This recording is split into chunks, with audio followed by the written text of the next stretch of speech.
Welcome to the session. Today we're discussing about the forging practices. So if you look at the introduction part, a forging work involves heating of a metal to a desired temperature, enable it to acquire sufficient plasticity, followed by the operations like hammering, bending, pressing, etc. to give it to the required shape. This process is termed as forging.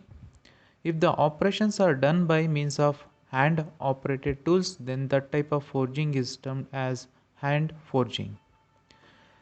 If you look at the importance of forging, the forging process very important and has an indispensable position among the various manufacturing processes in workshops, since it provides a number of advantages, like it refines the shape of the metal.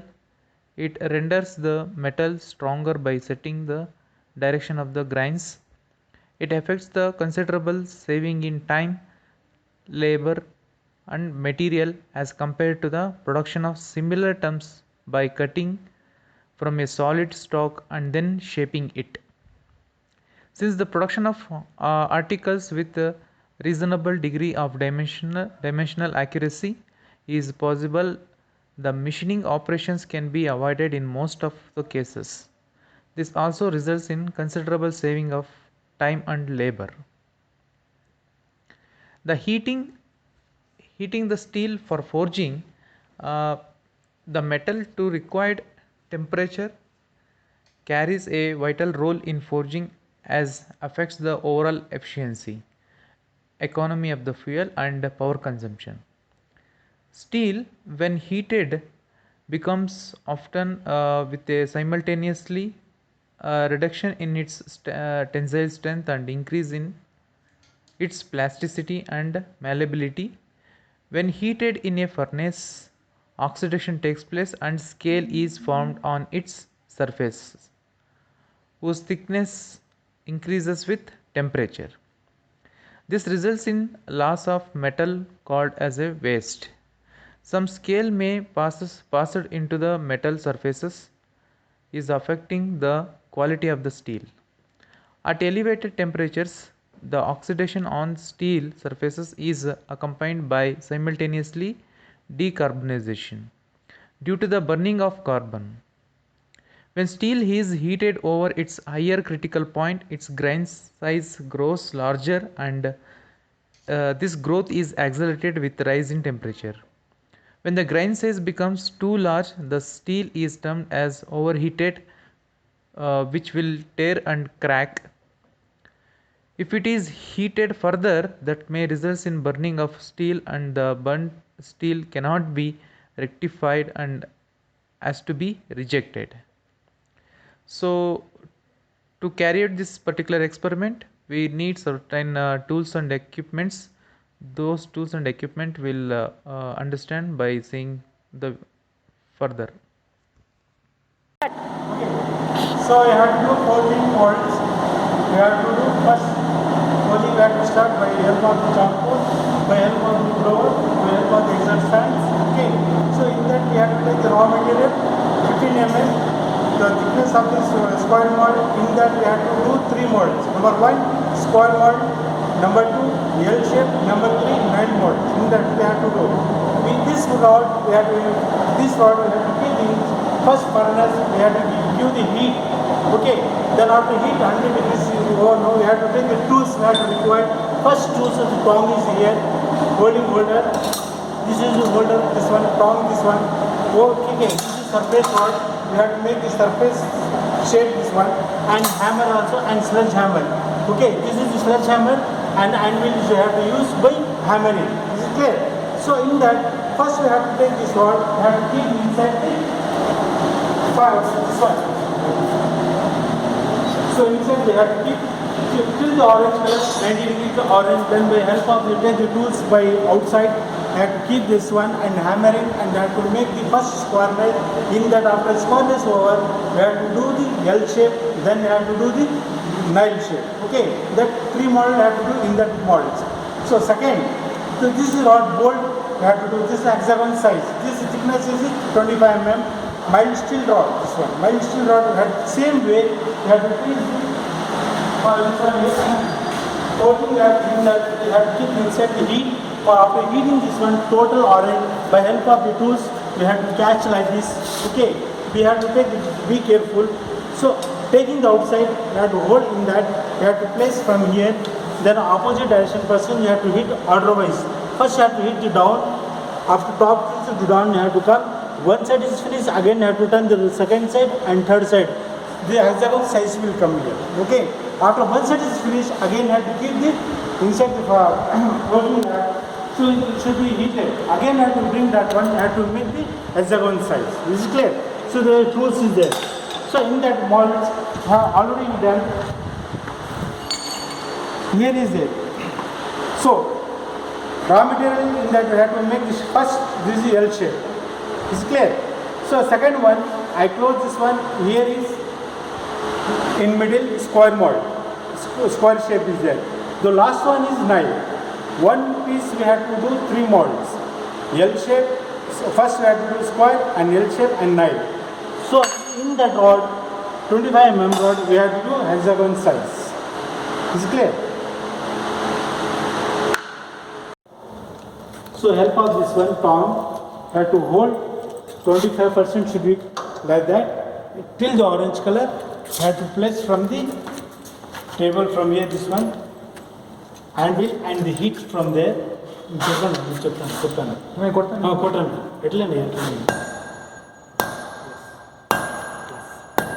Till the orange color have to hit, have to make the shape which required the shape. First have to make the square.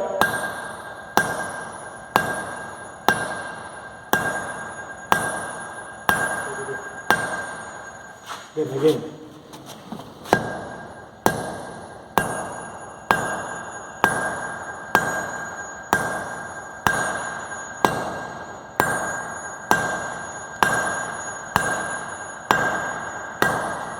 You have to take the surface rod, have to do surface.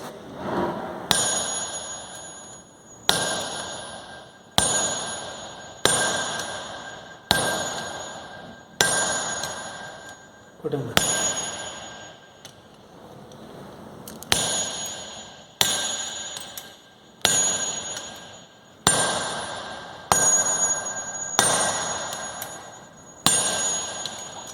So, no, see ma'am.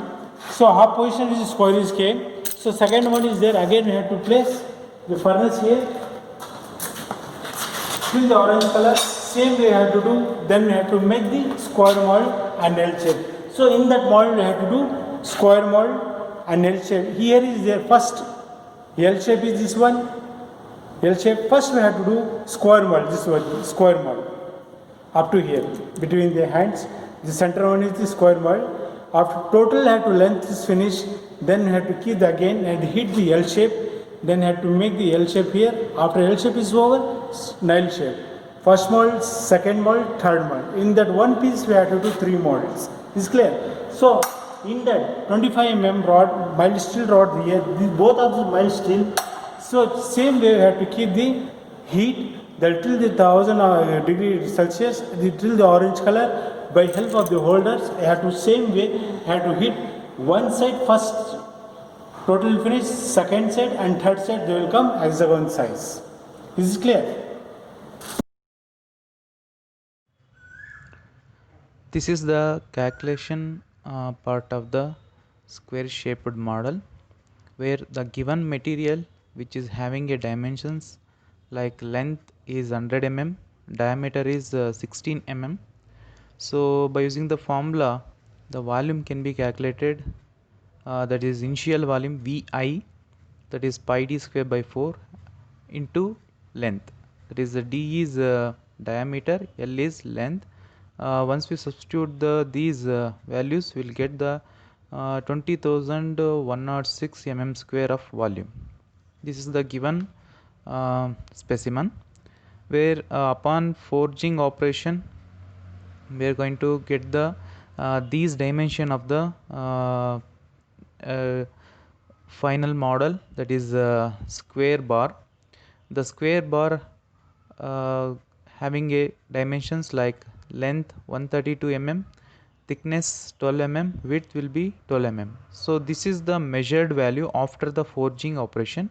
So using these dimensional values, we can calculate the final volume of the forged specimen, that is using the formula area into let, that is the final volume.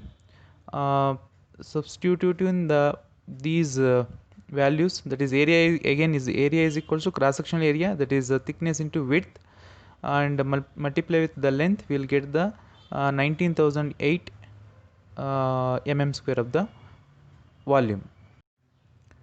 Similarly, the first forging model what we are got is a square bar. So for the forging second model preparation, we consider the same square bar as a specimen, that is again initial volume will be 19,008 mm square, which you already calculated. So here we are converting this square bar to L shape nail by using the forging operation. So in this L shaped nail, there is a 3 cross section are available. You can see in the figure, left bottom side there is a picture will be there. In this one there is a 3 cross section, that is a horizontal square bar, vertical square bar, that is where exactly bend takes place, and at the other end there is a nail shape will be available. So these 3 cross sectional these 3 cross section are sections, we are going to calculating the volume individually, and adding those volume we are going to get the final volume of the L shape nail model. So in the next there will be a hexagonal shape model we are going to where the given material will be different specimen, that is the length will be 100 mm and the diameter will be 25 mm. For last two forging model preparation, we are using the 16 mm diameter of specimen. Now it is 25 mm diameter specimen. So this can be converted into hexagonal shaped model by using the forging operation, as you already saw the video of the forging operation. Upon completing this forging operation, we are measuring the length of the hexagonal bar and also side of the hexagonal bar, and using the formula we are going to calculating the final volume. We have got the final volume as a 48,298 mm square. So at last we come to the discussion result and discussion part, where we prepared the 3 forging model like round bar to square bar to L shaped nail, and third one will be round bar to hexagonal bar. So we specified the individual volume of the specimen, and also after completing the forging operation the specimen volume. We observed that there will be a decrease in volume. This is mainly due to scaling formation when we are doing the forging operation. So this is the conclusion. Thank you.